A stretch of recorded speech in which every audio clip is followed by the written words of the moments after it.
In today's video, I'm going to teach you how to add a scene in InVideo and place it on the timeline. Start by logging into InVideo with your account. Once you're in, head to your projects area. This is where all your videos live. Open the project you want to edit so you're looking at the editor. Take a moment to locate the timeline. You'll usually find it along the bottom of the screen.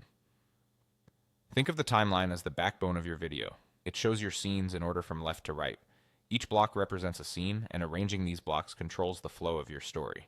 Next, look for the Scenes option in the editor and click it.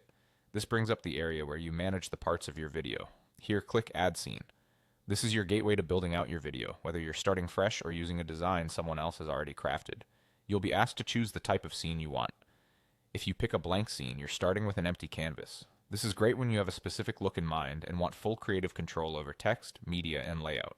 If you choose From Template, InVideo will open its library of pre-designed scenes.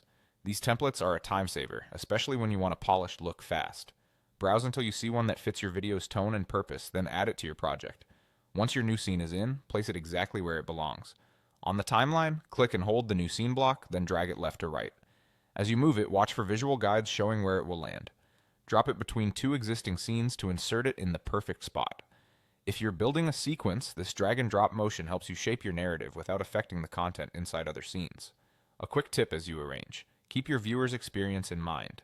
If your video is informational, place introductory scenes up front, supporting details in the middle, and your conclusion or call to action near the end. Using a template for key moments can help maintain a consistent style, while blank scenes give you flexibility when you need something custom.